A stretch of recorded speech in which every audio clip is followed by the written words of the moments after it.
I struggle to focus on the rest of my classes, my eyes watching the clock, as the second hand always moved so slowly. By the time the bell to dismiss class rings, I'm already mostly out of my seat, knocking another student aside as I rush out to meet Pomni. Holy shit! We have a little bit of an obsession going on, I think. This is a little much. I make a pit stop at my locker and see the familiar menacing grin and purple rabbit ears of one of my homeroom classmates. Well, someone's in a rush. Got a hot date or something? His smug grin splits his rabbit face. Yeah, I'm going on a date with... Wait a second. I mean, I'm meeting up with Pomni. That was weird. As I try to push past Jax, he moves to continue blocking my path. Yeah, you and Pomni have been pretty much inseparable after you showed up. She seems to genuinely like you. It's actually pretty sweet.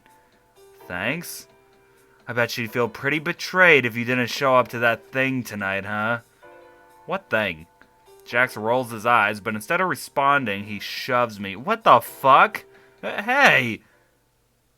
I fall backwards into my locker, which conveniently for Jax slams shut behind me. Are we fucking serious?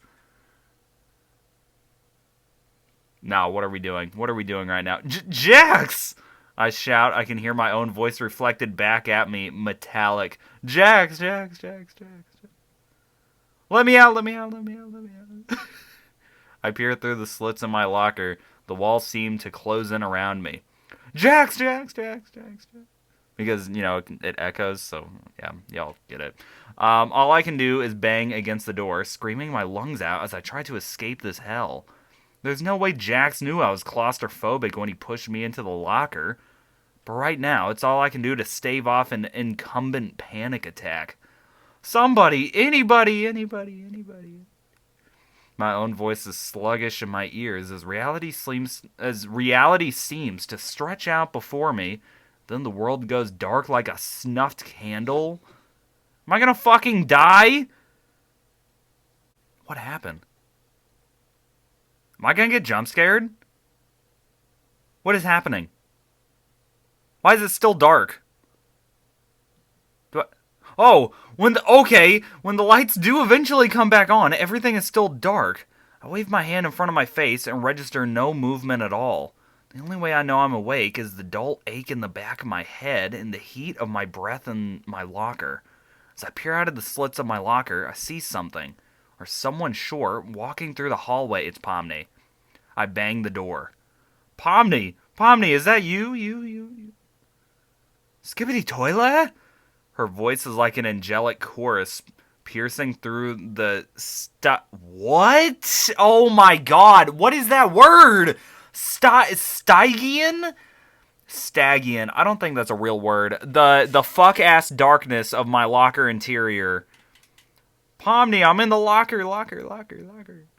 I rock back and forth in my locker, slamming my body against the door to help her locate me.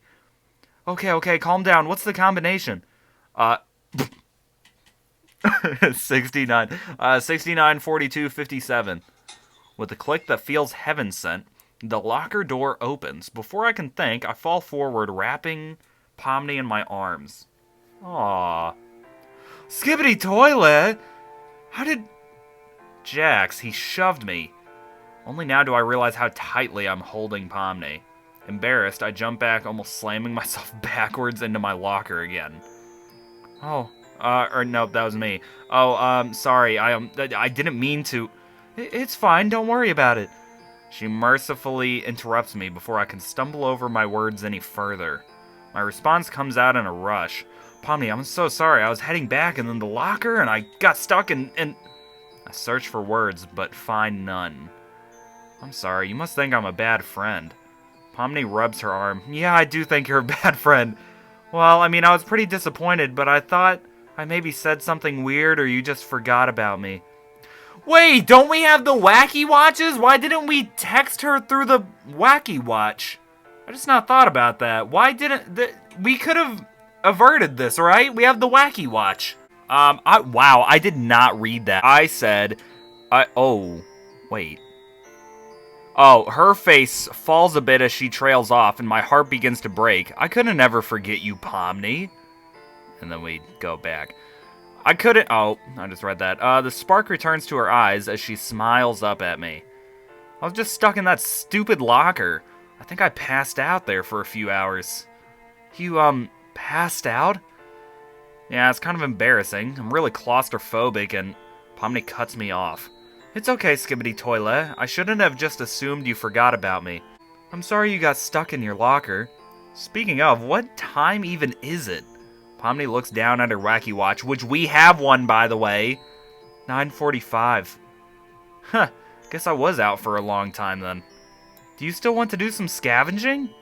Yeah, I'm feeling better now that you're here, so let's do some exploring. Cool! She hands me a flashlight and gives me a cautious smile. I brought a flashlight for you, so let's go see if there's anything good tonight. Ooh. She starts down the nearest hallway, and I follow her closely. Just being next to her is pretty comforting.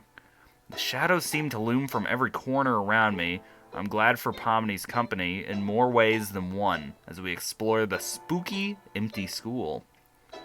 Is there going to be abstracted people in here? Where should we go first? Damn, after all that sitting in there, my fat ass is pretty hungry. Let's go over to the cafeteria. Pomni and I scope out the dark cafeteria, long tables untouched. I sneak behind the counter to see if anything is hidden in the display case, but it's completely empty. Aw. What? I was hoping something would be in the display case back here. Pomni gives me an embarrassed smile. Skibbity Toilet? Things in the school are usually better hidden than that. Oh, I think a second. What about in the vending machines, then?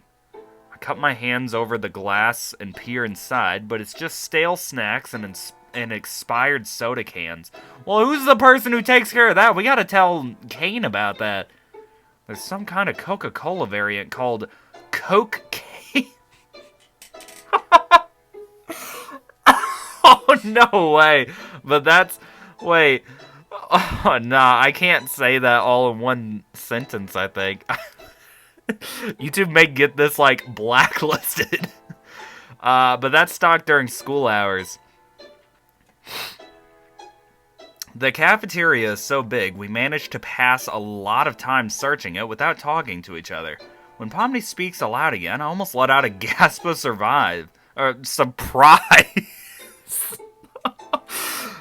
Sometimes being in the dark like this reminds me of Kinger. Oh? How come? You know how Kinger can be. Pomni shrugs. Absent-minded, but I guess he's been like that for a while. But in the dark, he's actually smart and coherent, and a really nice person. I can't imagine Kinger being coherent, let alone lucid enough to be purposely nice to somebody. It sounds weird, but when the lights are off, he's probably the most genuine person here. I shrug back. Guess everyone here has their quirks, huh? Pomni gives me a smile and a nod. Looks like there's nothing here. What do you want to try next? Or where do you want to try next? Shit. Well, let's just go in order. Art classroom. The art classroom is dimly lit by the moon seeping through the windows. This must be where Gangle and Zooble have been doing most of their art for the culture fair. Gangle and Zooble are an interesting pair, huh? Apparently when they got here, they weren't that close, but I guess being at this school really brought them together. Pomni pulls open a drawer as she continues. Honestly, it's good for both of them. Zooble was just kind of a loner who avoided everyone at first, and Gangle spent a lot more time around Jax. I shudder at the thought. I at least have enough of a backbone to stand up for myself sometimes. I can't imagine what somebody like Gangle would go through under Jax's torment. I check under a table supporting a few canvases that lean against a window. Nothing here. I guess that makes them a good team, then. Gangle has someone normal to talk to, and Zooble has a reason to show up to school every day. I pull open an art cabinet. A few open tubes of paint and some pencils scattered across the shelves, but nothing that really qualifies as epic loot. Do you think they're, more than friends? Oh, wait, that's also kind of show lore. Whoa! Pomni grins at me, cocking an eyebrow. I didn't know you were such a gossip, Skibbity Toilet. She giggles. Find anything yet? I shake my head. Next should be the library. It's pretty big. You think you're up to it? Yep. Oh, so wait, do we not get to go to the homeroom? Because that was the final thing that we could have checked. I give her an exaggerated thumbs up. This isn't too different from looking for a culture festival book, except this time I'm looking for something actually interesting. I'm pretty familiar with the layout of the library at this point. Hey, bend over. Whoa! Whoa, POMNI! Whoa! I didn't know you, I didn't know you were the pegging type. What? If I get on your shoulders, I can check the upper shelves while you check the low ones. Oh, right. Don't know what I thought she meant by that. Oh, I know what I thought she meant. Oh, boy. Still, I steel myself for the task ahead. Time to lock in, twin! They both said, let's do this. I'm not doing both of their voices. I kneel down so POMNI can hoist herself onto my shoulders. She's light, so keeping my balance isn't too difficult. POMNI's legs are warm on either side of my face. Whoa. I'm thankful for the small mercy that is that she can't see my face as a blush rises to both of my cheeks. This is such a departure from a couple days ago when she didn't want me to lift her. She must trust me much more now. I have to focus. We move as one, searching each shelf thoroughly. Nothing up here. You see anything down here? No. We move to the next shelf, but POMNI begins to teeter atop my shoulders, almost losing balance. She grasps my hairs to steady herself. Ow. Sorry. I hold her legs even tighter to steady her, which makes me blush even harder. God. I feel like there are heat lamps on either side of my face, and I can hear my own heartbeat. God, we are such a fucking loser. Careful, POMNI. It's not like Ming or Kane can fix you up. I offer a weak laugh that barely sounds like a laugh, my heart still beating out of my chest. I'll be careful, Skibbity Toilet. She chuckles. I try to refocus myself as we move a few shelves over. Then I see it. Something small wedged between a pair of books. It's a wedge of cheese. POMNI, I see something. I go for it, forgetting oh, God. She's gonna fucking fall, isn't she? Huh? Oh, wait! She can't steady herself in time. My reflexes take over. Oh. Oh! I managed to catch her in my arms. Oh, wait, this was good. Oh, also, wait, are we a bald dude? Oh. Are we just a bald dude? Wait, where's my hair? Wasn't she grasping my hair? This isn't lore accurate. Her panic expression shifts to one of surprise at the catch. Our eyes meet as I hold her in my arms. Skibbity Toilet. I realize I've been holding her for maybe a little too long without saying anything. I can't hold back a furious blush as I meet her gaze. I told you to be careful, you fucking bitch! Yeah, let's be a little bit funny. I guess you're pretty lucky to have me around. Yeah, let's be a little funny, you know? POMNI blushes and awkwardly laughs as I return her to the ground safely.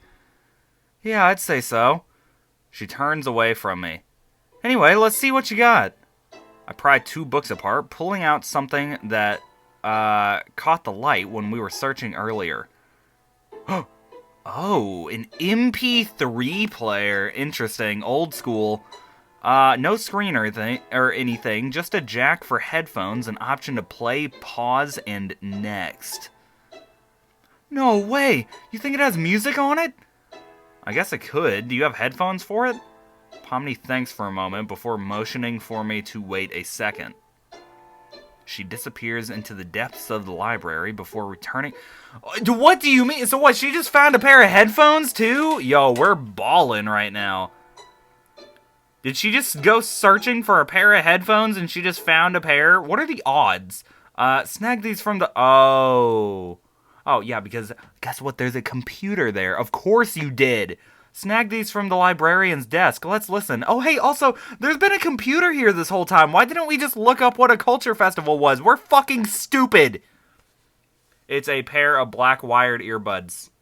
I take the right one, and she takes the left one as we sit close to each other. The wire tether keeping us close to one another. I fidget with the music player and find the play button. As I hit the play button, a melody begins to crackle through the earphones. Aha! So there is music on it! Yeah, wow. Whatever's playing now sounds like some song from the 80s, definitely before my time. We passed some time together just listening to the music on the compact MP3 player. Do you recognize this one? POMNI takes the music player from my hands. Nah, skip it. She hits next. The next song, up, sounds like some sort of slow piano song. The lyrics are about love and loss and some sort of hotel. Oh, wait, Hotel California? Or no, there's not a piano in that. I just saw the word hotel. The melody is nice. This one's pretty good. Yeah. POMNI closes her eyes and rests her head on my shoulder. My heart leaps out of my chest in excitement. God, we have such a love boner. Part of me wants to cuddle her or just make a move, but discretion wins out, and I decide to just savor the closeness of the moment. Hey, POMNI. She's quiet a moment, then responds. I sit for a moment, wrestling with my feelings, but the moment feels so right. I swallow. Has my mouth always been this dry? I like you. Oh, thank God we didn't have to make a decision. I was getting a little bit nervous. I thought that they were gonna... Like, I thought an option was gonna pull up and it was gonna be like, confess or do nothing. And I was like, fuck. But thank God, the game made the decision for me. I like you. I hold my breath for a moment, waiting for anything. Rejection? Laughter? Or maybe even a return confession. Instead, there's silence.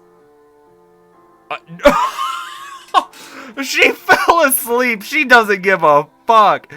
POMNI's breaths are lighter and I hear very slight snoring. She fell asleep. I chuckle at my rotten luck, but let her nap on me for a while. I listen to the music and let myself doze off a bit as well. So we're just in here for the whole night? Is Kane? Kane's gonna catch on. He's gonna find us in here.